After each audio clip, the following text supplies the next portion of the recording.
everyone, I'm Alex, back in London, and today I'm enjoying an interesting conversation with Kate Evans, the founder's daughter of FLANDERS Artisan Perfumery, established in East London in 1985 as a small artisan business that grown into what is today a successful niche perfume house, addressed especially to those who indulge in the luxury of fine handmade fragrance, which I'm a fan of. They celebrated their 40th anniversary last year, 2025, proudly being the oldest independent perfume house of London. Let's go to the questions I prepared for her. Kate Evans, thank you for having me here in one of your beautiful stores in London for this interview. I'm thrilled to share these moments with you. How are you doing today? I'm very well, thank you, Alex, and it's lovely to welcome you here in our Spitalfields store. Thank you very much. And I would like to start with what is for me one of the most interesting features about FLANDERS, because in a globalized world where everything is getting more and more industrial, FLANDERS kept its original artisanal way to making perfume. Quality over quantity, handmade over industrial making, the beauty of natural ingredients over synthetics. Please tell me something about your daily work in your East London studio with the most natural and pure ingredients, crafting high quality fragrances.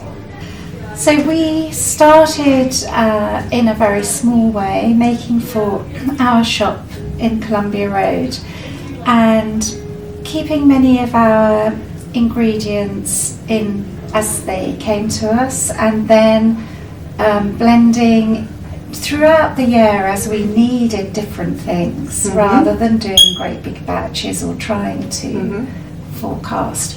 And I think this original way of working we've kind of maintained even as the business is growing.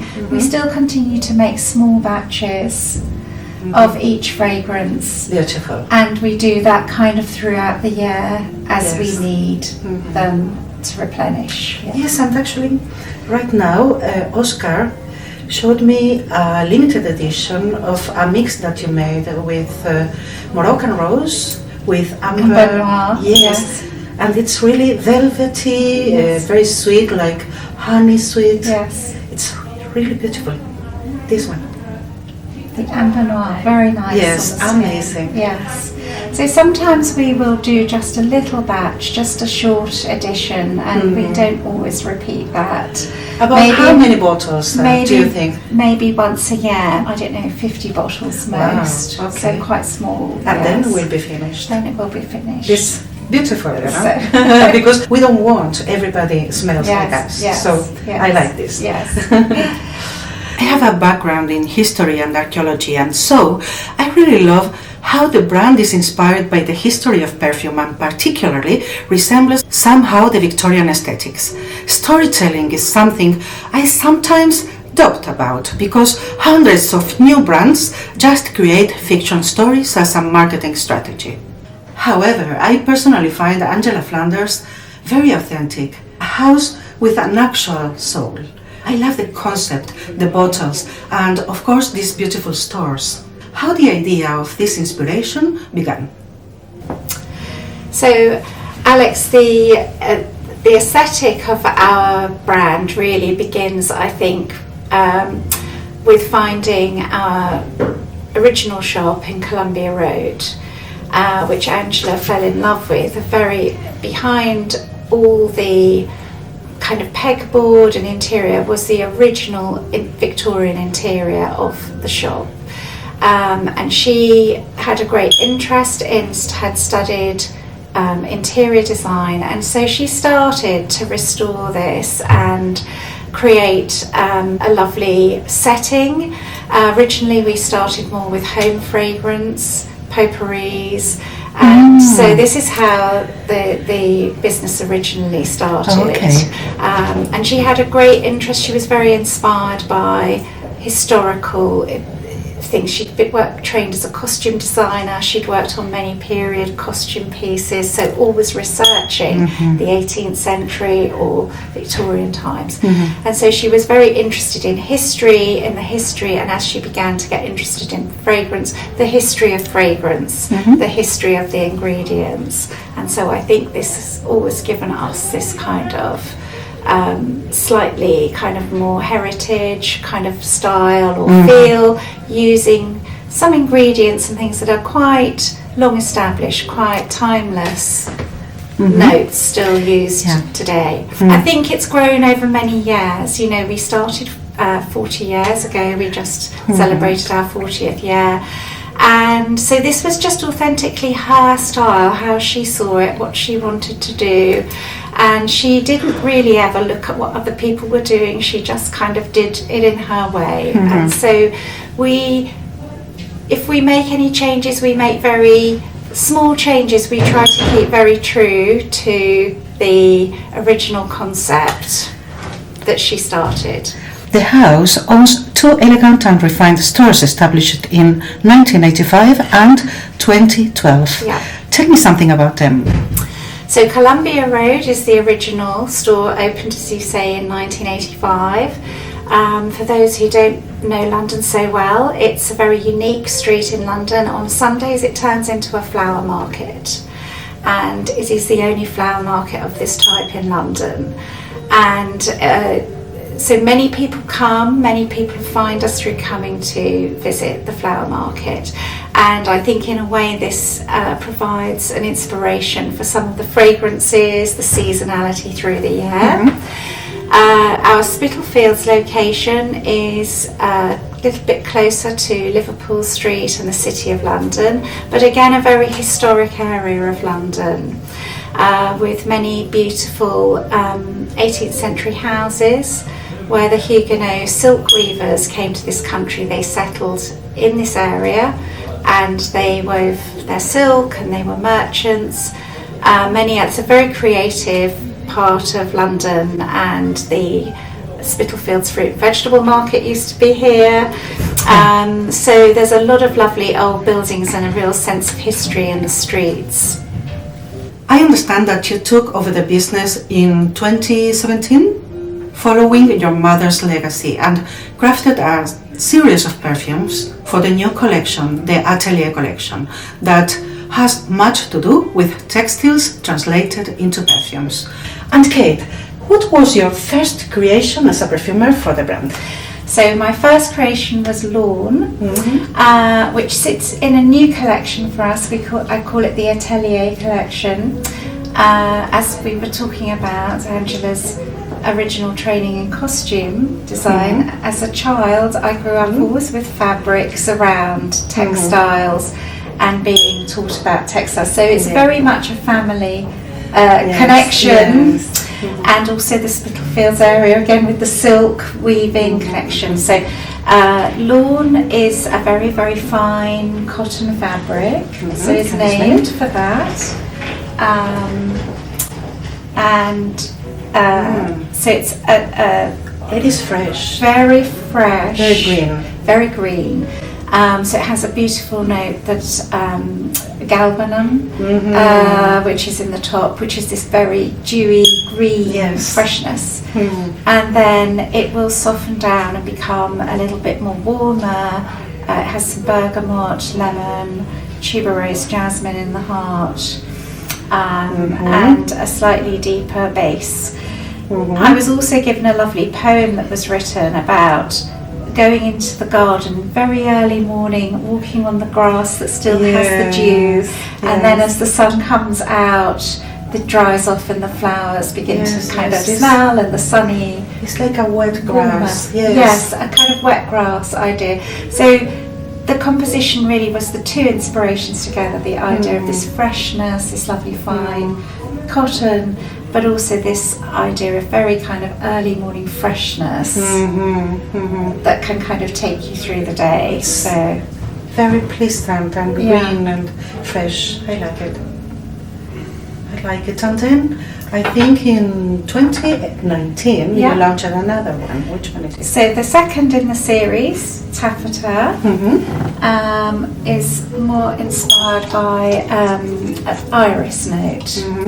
And I found a beautiful bottle of an iris sample in our studio, and we hadn't really used iris to be the main kind of part of a fragrance. There were little traces of it in some of our others, but I don't know if you'll...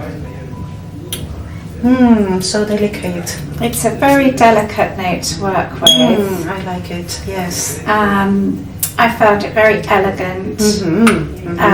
I felt that it was kind of, to me, it was, yes, I had a vision of a very kind of elegant woman wearing this, or going, if you were going out, or the taffeta fabric is that rather beautiful silk that many gowns are made from, and it has this kind of iridescence to it. Beautiful. And if you think the shape of the beautiful iris flower, and it is has a tiny touch of hyacinth in the top, some lavender and layered on vetiver in the base, so it has a softer and a lovely cashmere musk in the base. So this very soft, quite sophisticated, almost slightly woody base.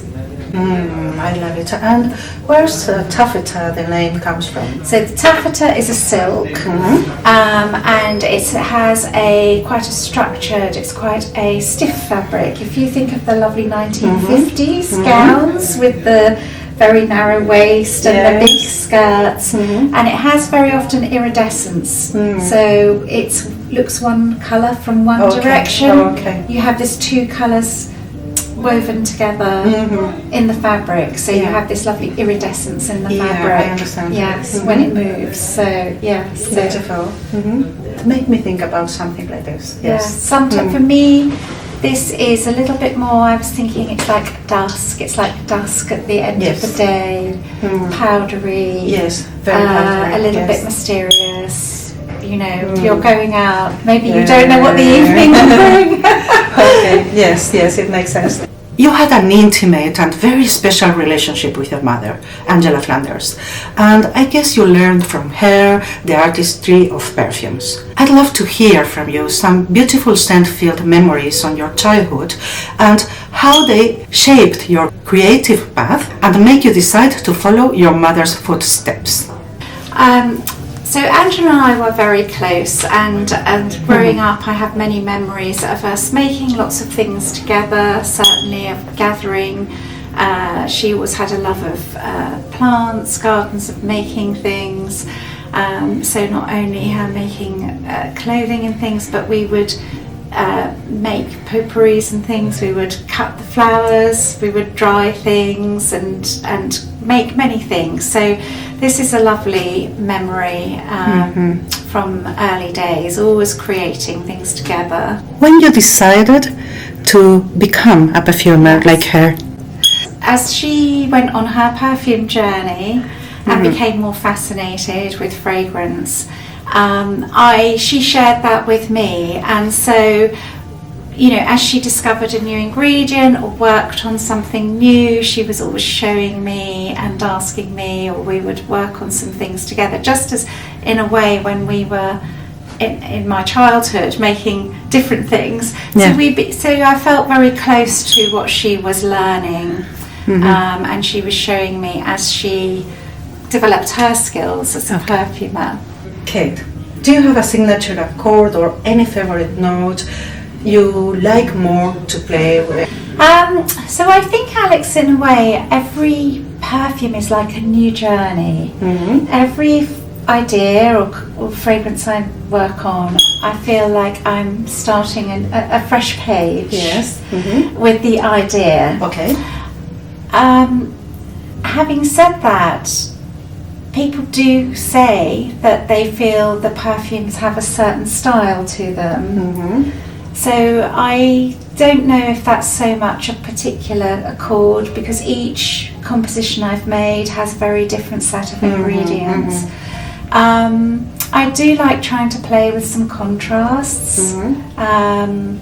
So in lawn, very dewy to the much kind of warmer notes. And taffeta, very light and powdery to a little bit deeper. Leather rosa, from the sweet almost to the smoky. Okay. So I quite like trying to find this balance with maybe some ingredients that in a way are doing very different notes.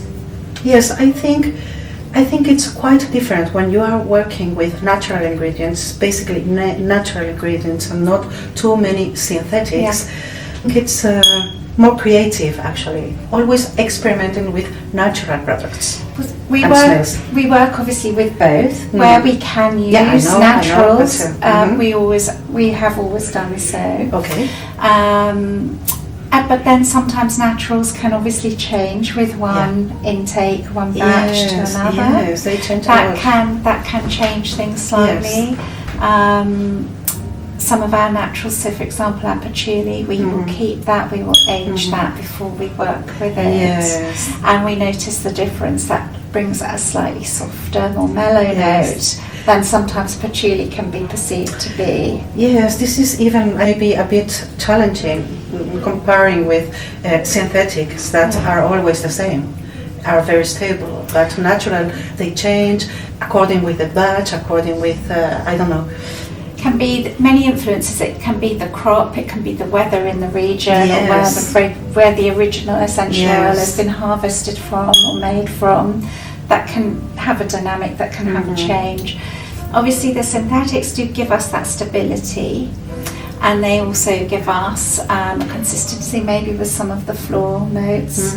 So it's for us, we feel it's worked very well to work with a balance of the two types of essences. Okay. And do you have any favorite perfume from your mother creations? So for me, my particular favourite is Precious One. Okay. Can I smell it? Do you have Yes, of course.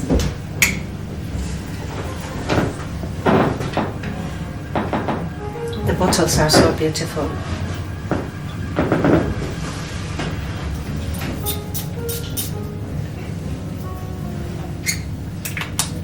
It's very original, unique.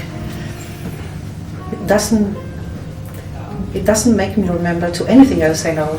This is a very soft, to me, mossy, soft, deeper green note. So this was made because I had a boutique called Precious, and I said to Angela, how about making a fragrance for the boutique? It's 5 years now. Why don't we have a fragrance? And intrinsically I didn't say any more than that. She knew me so well. And so this is composition. It has a vetiver in the base. We have the cashmere and which gives this lovely, slightly musky warmth. Has a little tuberose and jasmine and a tiny little kind of mossy note. So it's got this. It was perfect. I'm not a big floral person, and I tend to like green notes in fragrances and not very overly floral scents. Okay, so Precious One. Yes. Won in 2012 for your mother, Angela Flanders. Yes. And then you won also an award with Leather Rosa. Yes? Yes. Leather Rosa won the Best Independent Fragrance at the 2023 Fragrance Foundation Awards. How this award increased your confidence as a perfumer?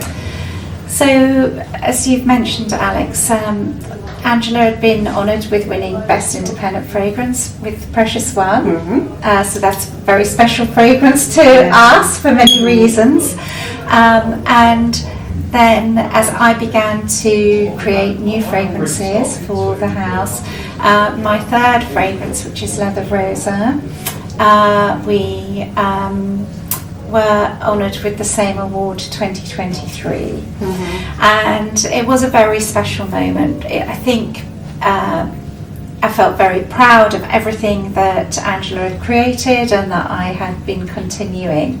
But I think it was a lovely moment to be recognised in my own right as a perfumer for the new creations that we were bringing, that I was creating and making for the house. Yes. I had a long and very teaching visit to the Artillery Passage store in 2025, where the perfume expert Oscar explained me the whole story of the house, an actual beautiful fragrance consultation.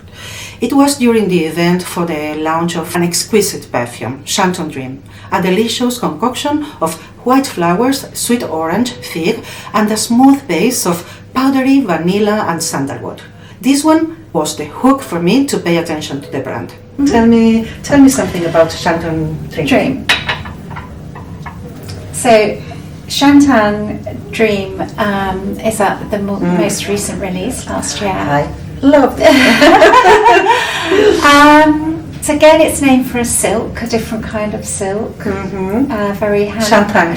Chinese silk? It's a Chinese silk. It's hand woven, so it has a little slub in it. So there were a lot of ideas here for me in terms of the idea of the silk, the luxury of the silk, and the kind of warmth. And also at the time there were quite a lot of family kind of memories of spending time. My father used to live in Mallorca, so I spent many summers on the island, and I had a lot of memories of the evening time where at the end of the day, you know, you get a little drift off from the orange blossom, the orange trees and things that grow very plentifully there on the breeze, this lovely soft warmth. I wanted to try and capture. And also again, a new note for us that we hadn't really featured in any other fragrances, gardenia. I do love the white floral notes, so to bring gardenia into this composition. So it's combined with all the elements of the sweet orange fruit, the blossom, the petitgrain. It has a bit of fig also, right? It has a little sweet fig in it, a little and sandalwood, and then the base softening down here with a different base, vanilla, with tonka, and so like a deep, for me tonka's like a deeper vanilla, a little bit more caramel, a little bit less sweet but very warm. So it was bringing those kind of ideas, just seemed to kind of come together. It was again a very kind of new mix of ingredients. I was working with a completely different set of ingredients together than I had worked with in other perfumes. Yeah, beautiful. Thank you. Yeah. This is 2025 release. Yes.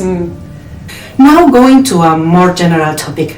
You as a perfumer craft very natural and handmade perfumes. And independent perfumery is perhaps out of certain trends, I think, of the eruption of AE in perfumery and how it's changing the industry, right? What's your opinion about it in terms of creativity, originality? It's not really an area that I'm so familiar with because it's not really an area that I feel is so relevant to our business or to our creative process. And I think it has a place, and I think obviously in certain areas of kind of business or streamlining things it can be very useful, and we see that happening in certain. But I think for something that is so much to do with the senses, you need the human element and you need the human nose, and I think for us we will only ever be guided by that rather than programs, putting a different proposition together. I think the AE or any machine can copy the emotions, the human emotions, and they don't have nose. Yes. So I mean, this is the big challenge even with today. Still on the internet, people read about fragrance and we write about fragrance and we try to describe it so people have an idea of the smell. But unless you open that bottle or spray that little tester, you can't experience the smell only in person. I agree. On the other hand, as a reflection of a global change on consciousness about the environment and harmful products, Increasingly, the perfume industry is looking at sustainability and responsibility in terms of environment, transparency, ingredients, and fair work. In this scenario, Angela Flanders can broadly say that genuinely follows these trends since their origins. How do you think this may impact positively in the brand's growth? Again, I think it comes back. So we've always worked with.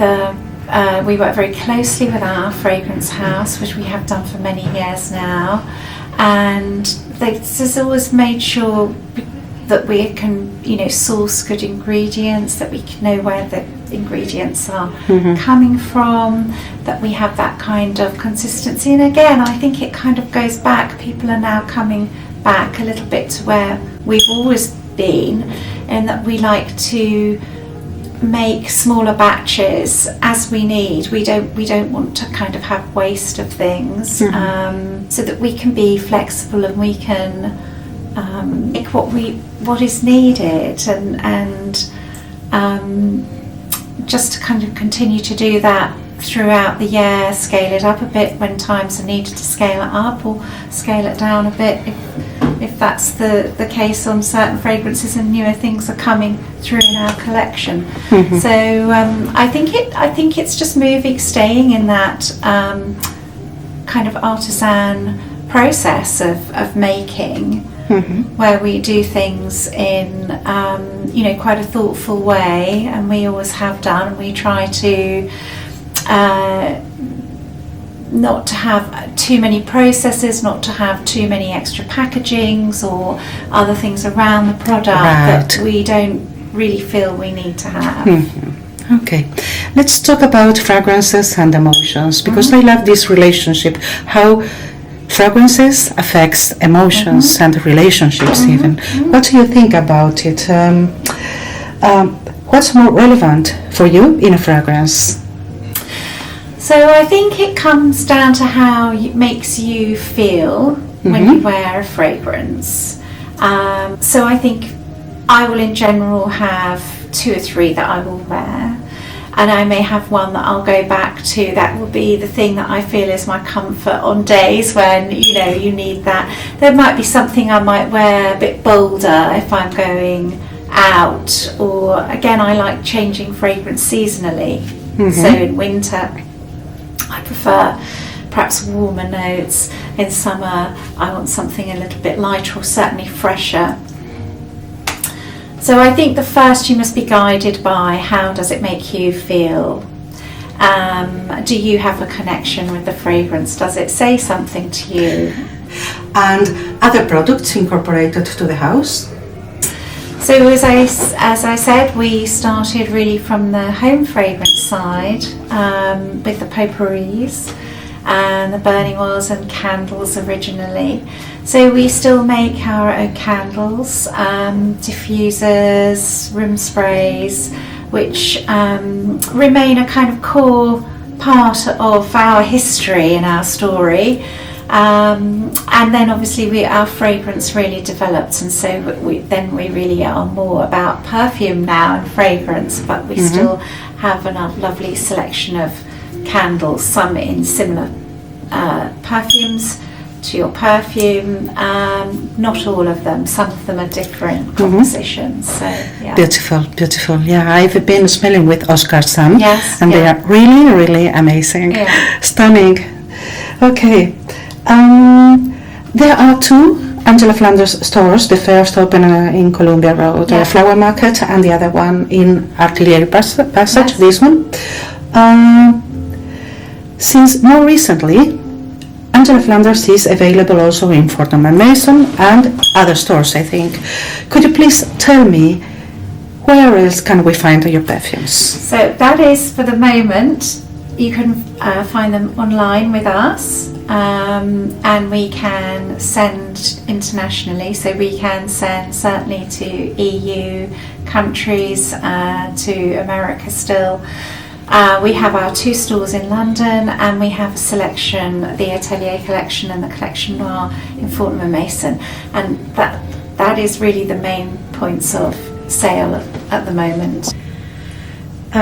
Kate, I'm curious, are you currently working in a new fragrance? Are you going to delight us with a new creation, a unique and beautiful creation again? Well, I do have one or two ideas that I'm working on. Can you tell us something about it? So we will have to wait and see. Oh no! But hopefully later this year, it would be lovely if I feel one of them is ready to be able to introduce a new fragrance this year. Okay. So, Kate, I think we are finished. Thank you so much for inviting me to your Spitalfields stores, for your time, and your warmness explaining about Angela Flanders. Thank you so much. thank you, Alex. It's been a pleasure talking to you today. Thank you.